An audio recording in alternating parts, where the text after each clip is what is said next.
Constitution రాజ్యాంగాన్ని ఏర్పరచుకొని 75 సంవత్సరాలు పూర్తి చేసుకున్న సందర్భంలో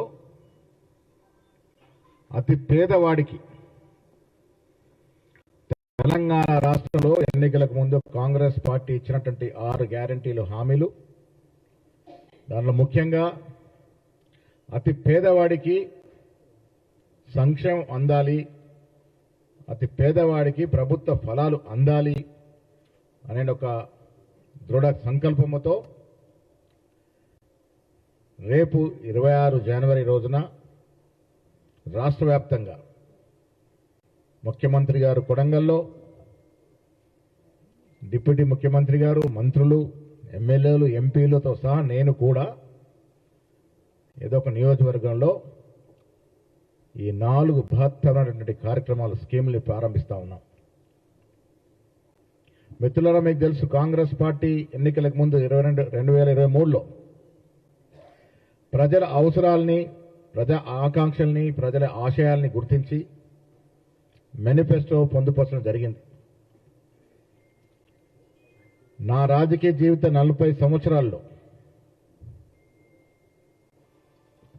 ఇంత ఘనంగా తెలంగాణ రాష్ట్రానికి పెట్టుబడులను తేవడమే కాకుండా ఇంత బృహత్తమైనటువంటి సంక్షేమ పథకాలు ఇవ్వడము, అది సాధ్యపరచడం అనేది నా రాజకీయ జీవితంలో మొదటిసారిగా చూస్తా ఉన్నాను. 12 మాసాలైంది అధికారంలోకి వచ్చి. టీఆర్ఎస్ పార్టీ 10 ఏళ్లలో చేయలేనటువంటి కార్యక్రమాలన్నీ కూడా ప్రజలకి చేరులోకి తీసుకెళ్తూ మేము ఇచ్చిన వాగ్దానాన్ని పూరిస్తున్నటువంటి శుభ సందర్భం. ప్రమాణ స్వీకారం చేసిన రోజునే సమాజంలో సగభాగమైనటువంటి మహిళలకి ఉచిత బస్సు ఇవ్వడం, ఆరోగ్య బీమా 10 లక్షలు పెంచడం, ఉచితంగా 200 యూనిట్ల ఇప్పుడు కరెంటు కాల్చుకుంటే ఉచితంగా కరెంటు సరఫరా చేయడం, ఆ తర్వాత దాదాపు 22,000 కోట్లు రుణమాఫీ చేయడం, పేద రైతు ఎవరైతే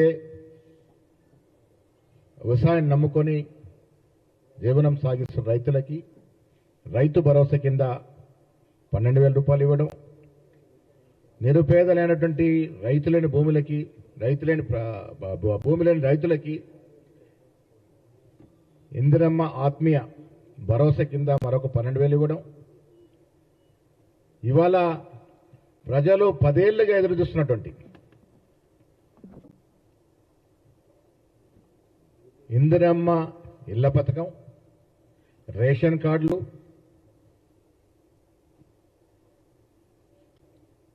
రేపు ఘనంగా ప్రారంభించుకోబోతున్న సందర్భంగా నేను తెలంగాణ ప్రజలకి ఈ శుభవార్త తెలియజేస్తూ, ప్రజలందరూ కూడా పండుగ జరుపుకోవాల్సిన తరుణం ఇది. పార్టీ శ్రేణులు, మంత్రులు, ఎమ్మెల్యేలు, ఎంపీలు, డీసీసీ అధ్యక్షులు, అనుబంధ సంఘాల అధ్యక్షులు అందరూ కూడా ప్రతి గ్రామంలో పండుగ జరుపుకోవాల్సిందిగా పిలుపునిస్తా ఉన్నాం. కారణం ఏంటంటే తెలంగాణ వస్తే మా బతుకులన్నీ కూడా బంగారమయమవుతాయి, మా ఇళ్ళలో ఎవరికో ఒకరికి ఉద్యోగం వస్తుంది, అల్లుడు వస్తే పడుకోవడానికి డబుల్ బెడ్రూమ్ ఇల్లు వస్తుంది, చదువుకున్న ప్రతివాడికి ఉద్యోగం వస్తుంది, ఈ దేశం, ఈ రాష్ట్రం బాగుపడుతుందని నమ్మి బీఆర్ఎస్ పార్టీకి ఓట్లేస్తే ఏ రకంగా ఎలగబెట్టారో మనం చూసాం. ప్రజల ఆశల్ని వమ్ము చేస్తూ, ప్రజల కలల్ని నీళ్లు జల్లుతూ 10 ఏళ్లు ఏదైతేగా దోపిడీకి పాల్పడ్డ బీఆర్ఎస్ ప్రభుత్వం ఇప్పుడు కనువిప్పు కలగాలి వారికి. ప్రతి మీటింగ్లో ప్రజలని నీళ్లూరించే వాగ్దానాలు. అవ్వా అల్లుడస్ ఎక్కడ పడుకుంటాడే? అప్పటికే కాంగ్రెస్ ప్రభుత్వం దాదాపు కొన్ని లక్షలు 50 లక్షల పైచీలకు ఇల్లు ఇస్తే ఇది సరిపోదు, నేను 2 బెడ్రూమ్లు ఇల్లు ఇస్తానని నమ్మబులికి మాయమాటలు చెప్పి అధికారంలోకి వచ్చినటువంటి కేసీఆర్ ఎక్కడ కూడా ఆ డబుల్ బెడ్రూమ్లు ఇచ్చే పరిస్థితికి రాలే. బీదవాడికి అనునిత్యం ఉపయోగపడే రేషన్ కార్డులు 10 ఏళ్లలో ఒక్క తెల్ల రేషన్ కార్డు ఇచ్చిన పాపాన పోలే. ఉద్యోగాలు ఇచ్చిన పాపాన పోలే. ఇంటి నిండా ఉద్యోగాలు పెట్టుకున్నారు. అల్లుడు, బిడ్డ, మేనల్లుడు, తమ్ముడు, సడ్డకులు అందరూ ఉద్యోగాలు పెట్టుకున్నారు. కానీ బీద ప్రజలు ఏదైతే ఆత్మ బలిదానం తెలంగాణ తెచ్చుకున్నారో ఆ కుటుంబాల్లో ఉద్యోగాలు ఇవ్వాలన్న ధ్యాస కేసీఆర్ కానీ కేటీఆర్ కానీ లేకుండా పోయింది. 10 ఏళ్ళు ఈ రాష్ట్రాన్ని దోపిడీ గురి చేసి 7.5 లక్షల కోట్ల అప్పులో ముంచి మా చేతిన పెట్టిపోయినటువంటి సందర్భం. అందుకే కాంగ్రెస్ పార్టీ ప్రజలు ఆదరించిన వేళ మేమిచ్చిన ప్రతి వాగ్దానాన్ని ఎంత ఆర్థిక నిర్బంధం ఉన్నా ఒకటొకటిగా తీరుస్తూ వస్తూ ఉన్నాం. రేపు రాష్ట్ర ప్రజలు, ముఖ్యంగా బీద ప్రజలు పండుగ జరుపుకోవాల్సిన తరుణం 10 ఏళ్లుగా ఎదురు చూసినటువంటి మీకు రేషన్ కార్డు రాబోతా ఉన్నాయి. 10 ఏళ్లుగా ఎదురు చూస్తున్నటువంటి ఇందిరమ్మ ఇల్లు రాబోతా ఉన్నాయి. రైతు భరోసా, రైతు ఇందిరమ్మ ఆత్మీయ భరోసా ఇప్పటికే ఇస్తా ఉన్నాము. రైతులకు రుణమాఫీ చేసి ఉన్నాము. ఒక్క సంవత్సరంలో 56,000 ఉద్యోగాలు ఇచ్చున్నాం ఈ రాష్ట్రంలో. 10 ఏళ్లలో వారు 50,000 ఉద్యోగాలు ఇస్తే మేము ఒక్క సంవత్సరంలో 56,000 ఉద్యోగాలు ఇచ్చి ఇది ప్రజల ప్రభుత్వం, ఇది నిరుద్యోగుల ప్రభుత్వం, ఇది బీదల ప్రభుత్వం అనే మాట నిలబెట్టుకున్న సందర్భం. అందుకే మీ ద్వారా నేను తెలంగాణ ప్రజలకి పిలుపునిస్తా ఉన్నాము. గణతంత్ర దినోత్సవం జరుపుకున్న రేపు ఇది మరొక పండగలాగా జరుపుకోవాలి. రాష్ట్రంలో రేవంత్ రెడ్డి గారి ప్రభుత్వం, కాంగ్రెస్ ప్రభుత్వం ప్రజలకిచ్చిన వాగ్దానాన్ని సంపూర్ణంగా పూరిస్తున్న ఈ వేళ కాంగ్రెస్ శ్రేణులతో పాటు ప్రజలు కూడా పండగ జరుపుకోవాలి. పోయిన పాలకులకి కనువిప్పు కలగాలి. ఏ రకంగా మేము ప్రజల్ని 10 ఏళ్లు మోసం చేస్తూ పబ్బం గడుపుకున్నామో వారికి తెలియపరచాలి. కాంగ్రెస్ అంటే ప్రజల ప్రభుత్వం, కాంగ్రెస్ అంటే బీదల ప్రభుత్వం అని చెప్పే విధంగా ఈ గొప్ప కార్యక్రమాలు రేపు జరుపు తలపెట్టినాం. యథేచ్ఛగా దోపిడీ గురి చేసినటువంటి తెలంగాణని బీఆర్ఎస్ నాయకులు కడుపు మంటతో మాట్లాడుతూ ఉన్నారు. ఇవాళ నేను మళ్ళీ మీ ద్వారా వారిని అడుగుతా ఉన్నాను.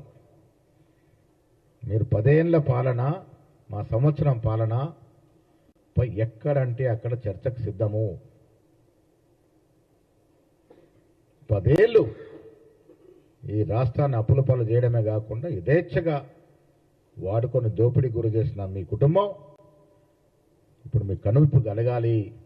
కాంగ్రెస్ ప్రభుత్వం, కాంగ్రెస్ నాయకులు ఏ విధంగా బీద ప్రజానికం కోసం సంక్షేమ కార్యక్రమాలు, అభివృద్ధి కార్యక్రమాలు ఇస్తున్నారో మీ కనువిప్పు కలగాలని ఈ ప్రజల ద్వారా కోరుతా ఉన్నాను. నిన్న చెప్పాము మేము పెట్టుబడులు 1,75,000 కోట్ల పెట్టుబడులు, 78,000 కోట్ల పెట్టుబడులు రావడం అంటే ఆషామాషి కాదు. అదనంగా దాదాపు 50,000 పైచిలకు ఉద్యోగాలు వస్తూ ఉన్నాయంటే ఆషామాషి కాదు. ఇది చేతల ప్రభుత్వం నిరూపించే విధంగా నిన్న వచ్చిన పెట్టుబడులు కానీ, ఇవాళ బీద ప్రజలకి ఇస్తున్న సంక్షేమ కార్యక్రమాలు కానీ ఇవన్నీ కూడా మా మీద నమ్మకంతో కాంగ్రెస్ పార్టీ, సోనియా గాంధీ గారు ఒక మాట ఇస్తే నిలబెట్టుకుంటారని నమ్మకంతో మాకేదైతే ఓటేసి గెలిపించినారో అదే భావంతో, అదే కృతజ్ఞత భావంతో ప్రజలకు చేరువై పనిచేస్తున్న సందర్భం ఇది. రేపు ముఖ్యమంత్రితో సహా ఎవరికి కూడా హాలిడే లేదు. గణతంత్ర దినోత్సవం జరుపుకున్న తర్వాత ఎవరి క్షేత్రాల్లో వారెళ్ళి ఈ కార్యక్రమాలు ప్రారంభిస్తూ ఉన్నాం. రేపు దినమంతా కూడా పండగ జరుపుకున్నటువంటి సందర్భం. కాంగ్రెస్ నాయకులందరూ కూడా క్షేత్రస్థాయిలో ఈ కార్యక్రమాన్ని ప్రారంభించి పండగ జరుపుకోవాల్సిందిగా నేను విజ్ఞప్తి చేస్తా ఉన్నాను.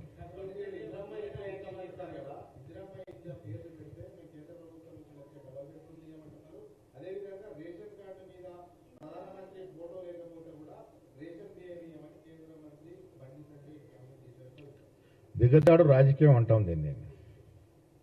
ఇది కూడా కేంద్ర మంత్రి స్థాయిలో ఉండి ఇంత దిగజాడు మాట్లాడితే ఎట్లా? ప్రధానమంత్రి అందరం గౌరవిస్తాము. మోడీ వ్యక్తిగతంగా చూడం కదా, ప్రధానమంత్రికి అందరం గౌరవిస్తాము. ఎందుకు ఇందిరమ్మ పేరు పెట్టకూడదు? ఇందిరమ్మ త్యాగం ముందర మీ త్యాగం ఏంటి? ఇందిరమ్మ త్యాగం ముందర మోడీ పర్సనాలిటీ ఎంత? ఇందిరమ్మ త్యాగం ఎక్కడ? ఇందిరమ్మ రాజకీయ పరిణతి ఎక్కడ? ప్రపంచవ్యాప్తంగా ఉక్కుమైలుగా పేరు పొందినట్టు ఇందిరమ్మ పేరు పెట్టుకుంటే మీ కడుపు నొప్పి ఏంటి? పథకాలు పేర్లంత మాత్రాన మేము ఇవ్వము అంటే ప్రజల యొక్క ఆకాంక్షలు మీరు కించపరిచినట్టే. బండి సంజయ్ గారు ఈ రకంగా మాట్లాడిన క్షమాపణ చెప్పాలి. ఇందిరమ్మ ఈ దేశ ప్రజలందరూ కూడా ఇప్పటి గుండెలు పెట్టుకొని ఒక తల్లిగా చేసుకున్నట్టు మహానాయకురాలు. ఆవిడ పేరు పెడితే మీకు ఇంత నొప్పి అంటే ఏ రకంగా అంటారు? ఏ హక్కుతో అంటా ఉన్నారు మీరు? ఇందిరమ్మ పేరు పెడితే ప్రధానమంత్రి ఫోటో పెట్టుకు మేము కార్యక్రమాలు ఇవ్వలేమని. ఇవాళ ఇందిరమ్మ ఇల్లు ఇస్తా ఉన్నాం. మేము ఎక్కడ కూడా పార్టీ చూడట్లేదు కదా. ఎవరు అర్హులైతే వారికి ఇస్తా ఉన్నాం. ఇంత దిగజాడు రాజకీయాలు చేయొద్దని నేను బండి సంజయ్ గారు రితో పలుకుతా ఉన్నా. ఇందిరమ్మ ఈ దేశంలో గొప్ప మహానాయకురాలు. ఈ దేశంలో కూడా ప్రపంచవ్యాప్తంగా పేరు గడించినటువంటి భారతదేశానికి ఒక పేరు తెచ్చినటువంటి ఉక్కుమైలుగా చెందినటువంటి మహానాయకురాలు ఇందిరాగాంధీ గారు. ఆ తర్వాత రాజీవ్ గాంధీ గారు ప్రాణాలు అర్పించారు ఈ దేశం కోసము. అరే మీ ఇళ్లలో శూనకారు కూడా కావాలి దేశం కోసం. గాంధీ కుటుంబంలో అందరూ ప్రాణత్యాగం చేస్తారు, దేశం కోసం ప్రాణత్యాగం చేస్తారు. ఇందిరాగాంధీ తూటాలకు బలైంది, రాజీవ్ గాంధీ బాంబు దాడులకు బలయ్యాడు, నెహ్రూ 9.5 సంవత్సరాలు నిరాటకంగా జైల్లో ఉన్నాడు. ఎవరు చేయగలుగుతారు ఈ కార్యక్రమాలు? ఇంత త్యాగం ఎవరు చేయగలుగుతారు? అలాంటి కుటుంబాన్ని కించపరిచే విధంగా ఎవరు మాట్లాడినా ప్రజలు క్షమించరు. ప్రధానమంత్రిగా అందరం కూడా గౌరవిస్తాము, కానీ మీరు ఇంత దిగజారు రాజకీయాలు చేస్తే ప్రజలు సహించరనే మాట మీ ద్వారా వారికి స్పష్టం చేస్తా ఉన్నాను. ఇంకా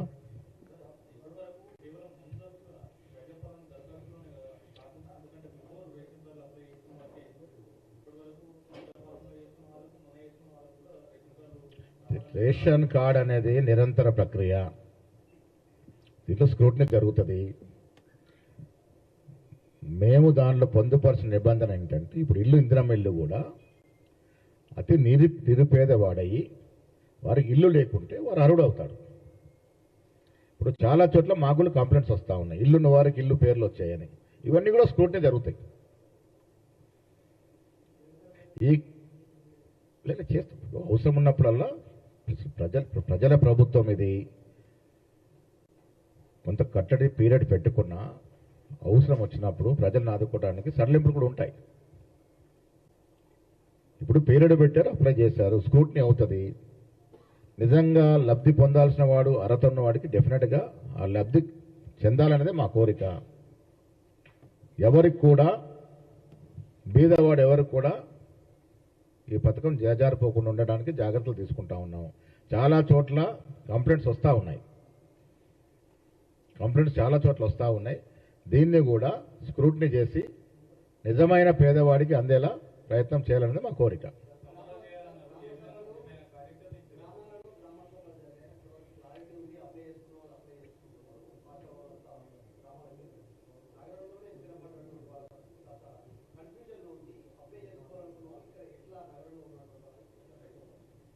ఇప్పుడు ఏదైనా ఒక ప్రొసీజర్ ప్రకారం అప్లై చేసుకోవాలి. అప్లై చేయకుండా పిలిచి ఇవ్వలేము.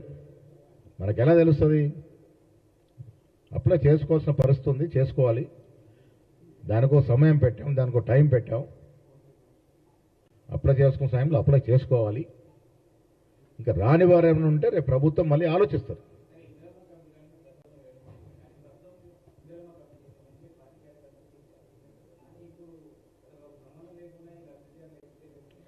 ఇప్పుడు అందుకే మేము పదే చెప్పేది ఏంటంటే, గతంలో మాదిరిగా ఎమ్మెల్యే కోటా అని, అక్కడ కార్పొరేటర్ కోటా అని ఇలా పెట్టడం వల్ల అప్పుడు ఇల్లు ఎవరికి రాసుకున్నారు? నాయకులు వారి అనుయాయులకి, వారి కార్యకర్తలకు రాసుకున్నాడు. తద్వారా నిజమైన పేదవాడికి అన్యాయం జరిగింది. ఇవాళ మేమేమంటా ఉన్నామంటే, ఆ నిబంధన ఏంటంటే, పార్టీలకి నిమిత్తం లేకుండా వాడు పేదవాడై ఉండి వానికి ఇల్లు లేకుండా వాడికి ఇల్లు రావాలి. దీంట్లో పార్టీ నిమిత్తం లేకుండా పారదర్శకంగా ఇవ్వాలనేదే మా ఆలోచన. ఆ దశగా ప్రయత్నం జరుగుతూ ఉంది.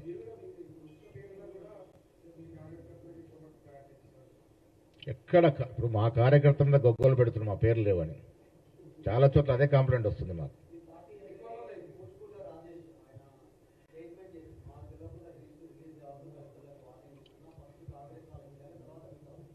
వ్యక్తిగతంగా ఎవరేం మాట్లాడినా ముఖ్యమంత్రి గారు ఏదైతే స్పష్టంగా మాట్లాడినారో ఈ పథకాల మీద అదే చెల్లుతుంది.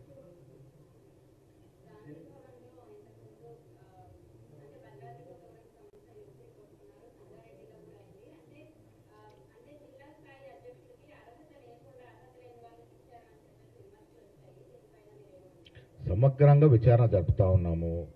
ఇరువైపుల వాదనలు విన్నాను నేను. అవన్నీ కూడా క్లారిటీగా సర్టిఫికెట్స్ తెప్పించమని చెప్పాను. అర్హత లేకుండా ఒకళ్ళు ఓవర్ ఏజ్ అయి ఉండి ఆ పిల్లాడు ఎలక్ట్ అయితే దాని మీద కూడా మేము కేంద్ర యువజన కాంగ్రెస్కి లేఖ రాస్తాము. వాస్తవాలు తెలుసుకొని తగు నిర్ణయం చేయాల్సిందిగా రేపే నేను కేంద్ర యువజన కాంగ్రెస్ సెంట్రల్ లీడర్షిప్కి లేఖ రాయబోతా ఉన్నాం.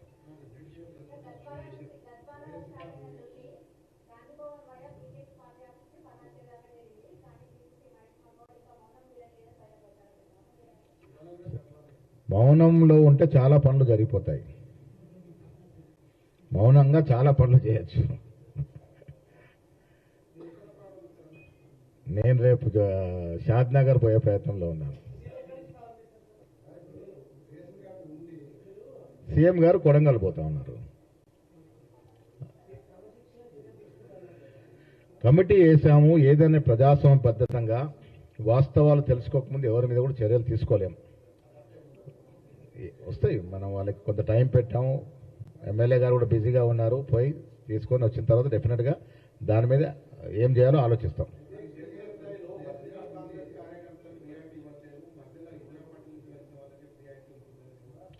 లేదు, అందుకే నేను బాహటంగా నిన్న చెప్పిన మాట ఏంటంటే, ఇప్పుడు ఎమ్మెల్యేలు వచ్చారు, వేరొక పార్టీల ఎన్నికే మా పార్టీకి వచ్చినారు. మా పార్టీ కార్యక్రమాలు వచ్చి ఈ ప్రభుత్వానికి వెన్నుదండగా ఉండవచ్చాను. వారి గౌరవిస్తూనే అక్కడ ఉన్నటువంటి పాత తరం కాంగ్రెస్ నాయకత్వాన్ని కాపాడుకోవాలనేది పిసిసి అధ్యక్షుడి యొక్క తపన. ఆ తపనలో నాకు కూడా కొద్ది ఇబ్బందులు వస్తూ ఉన్నాయి. డెఫినెట్గా దాన్ని సమతుల్యం పాటించి ఇద్దరిని కూడా కూర్చోబెట్టి అక్కడ ఇన్ఛార్జ్ మంత్రులకు ఇప్పటికే సూచనలు ఇవ్వడం జరిగింది, వారిని కోరడం జరిగింది. మీ జిల్లాలో ఇలాంటి పరిస్థితులు ఎక్కడ ఉన్నాయో వాటన్ని కూడా ఛేదించి చేయాల్సిందిగా ఇన్ఛార్జ్ మంత్రులందరూ కూడా కోరడం జరిగింది.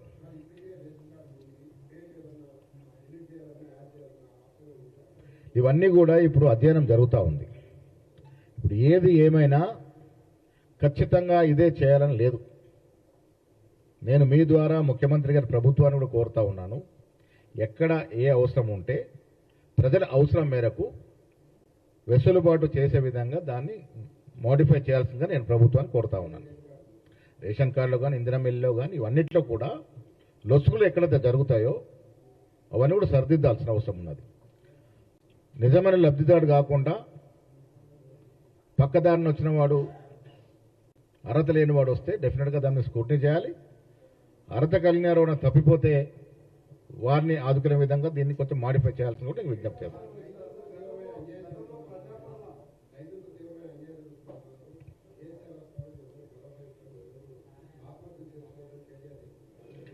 దయ్యాలు వేదాలు వల్లిస్తాయట పాతకాలం. నాకు కూడా తెలియదు, విన్నాను.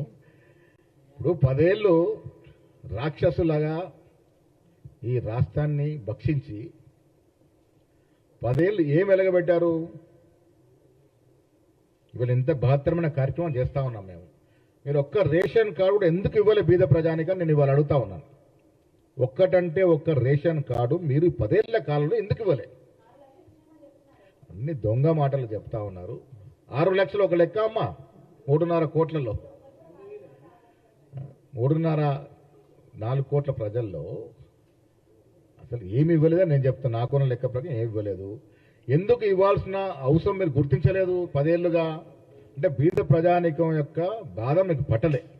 డబుల్ బెడ్రూమ్లు ప్రతి ఎన్నికలో మాట్లాడిన మీరు ఎన్ని డబుల్ బెడ్రూమ్లు ఇచ్చారో ఈ కేటీఆర్ గారు లెక్క చెప్పాలి. మీకు దమ్ము, ధైర్యం, ప్రజాస్వామ్య నమ్మకం, నేను ఒక రాజకీయ నాయకుడు, నాకు కొంత విలువ ఉంది, ప్రజల్లో నాకు కొంత పరువు ఉంది అనుకుంటే మీ అందరినీ పిలిచి లెక్క చెప్పాలి. ఎన్ని డబుల్ బెడ్రూమ్లు ఇచ్చారు, ఎన్ని రేషన్ కార్డులు ఇచ్చారు ఈ 10 ఏళ్లలో.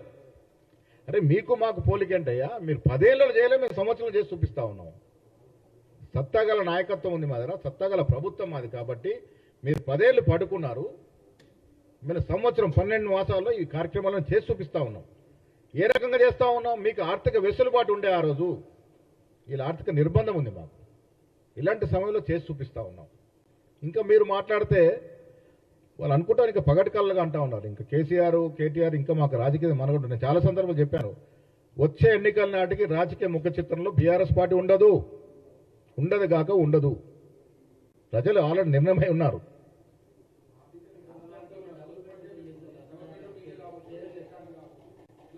ఇప్పుడు అదే ప్రయత్నం, ఆ గొప్పతనం మాది. అందుకే మేము గొప్ప వాళ్ళం ఎందుకు చెప్పుకుంటా ఉన్నాం? ఇంత నిర్బంధం ఉన్నా దాన్ని ఛేదిస్తా ఉన్నాం. ఆయనకున్న వెసులుబాటు మాకు లేదు. అప్పు చేసిపోయినాడు. అవును, ఎవరితో ఉంటుంది, రేపు ఇంకో కొత్త పార్టీ వస్తుందో ఎవరితోనే ఉండేది ఉంటుంది. బట్ బీఆర్ఎస్ మాత్రం ఉండదు రాజకీయ ముఖచిత్రంలో. 4 ముక్కలు అవుతుంది బీఆర్ఎస్ పార్టీ, 4 ముక్కలు అవుతుంది. మెరజాయేటోడు వస్తూ అందులో ఎవడో ఒక నాయకుడు వస్తాడు. నేను చాలా సందర్భాల్లో చెప్పాను, రేపు బీఆర్ఎస్ పార్టీలో ఇవాళ కూడా చెప్తా ఉన్నాను, తండ్రి కొడుకులు తప్ప అంటే మీకు అర్థమైంది, ఇంకెవ్వరు మిగిలరు. చూద్దాం, అడుగులు ఎట్టేస్తారో చూద్దాం. ఎవరు ఎట్టుపోతారనేది భవిష్యత్ తెలుస్తుంది.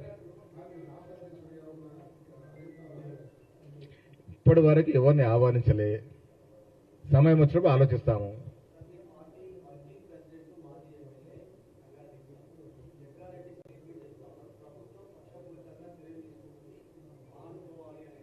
ఎవరి మీద చర్యలు?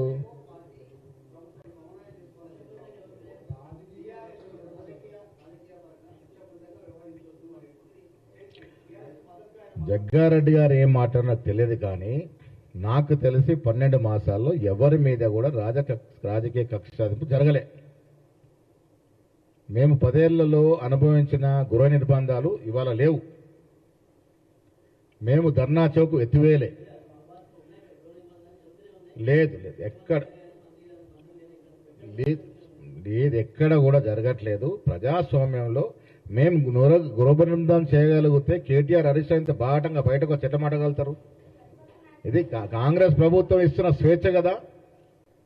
కవిత కానీ, కేటీఆర్ కానీ, హరీష్ రావు ఇంత బాటంగా ప్రజల్లోకి వెళ్ళి ఎందుకు మాట్లాడగలుగుతున్నారు? ప్రజలు రెచ్చగొట్టగలుగుతున్నారు. మేమిచ్చిన స్వేచ్ఛనే కదా, మా ప్రభుత్వం ఇచ్చిన స్వేచ్ఛనే కదా. ఎవరి మీద కక్షాదింపు లేవు. కానీ ఒకటి, తప్పు చేస్తే ఎవరు శిక్ష పడకుండా తప్పించుకోలేరు. అది మనం చూస్తూ ఉన్నాం. చట్టరీత్యా పనులు జరుగుతూ ఉన్నాయి.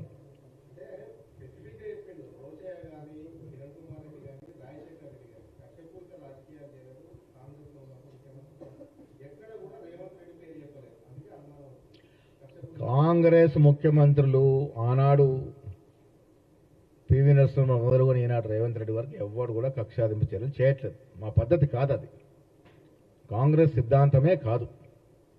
కాకపోతే ప్రజలు ఏదైతే ఆకాంక్షలతో, ఆశలతో ఈ రాష్ట్రం దోపిడీకి గురైంది కాబట్టి ఆ దోపిడీకి గురి చేసినటువంటి దొంగల్ని మీరు శిక్షించాలని ప్రజలు కోరుకుంటా ఉన్నారు. ఆ దశగా ప్రజాస్వామ్య పద్ధతిలో లీగల్ పరివ్యూలో చర్యలు జరుగుతూ ఉంటాయి. ఇంకా కన్ఫర్మ్ కాలేదు, మోస్ట్లీ ఫిబ్రవరి మాసంలో ఉంటుంది.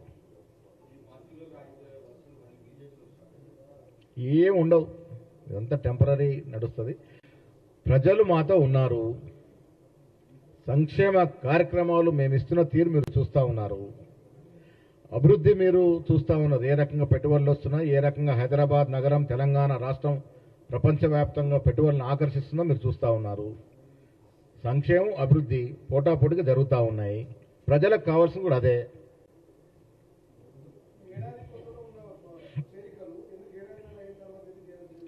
చేరికలు జరిగే టైంలో డెఫినెట్గా జరుగుతాయి. Thank you.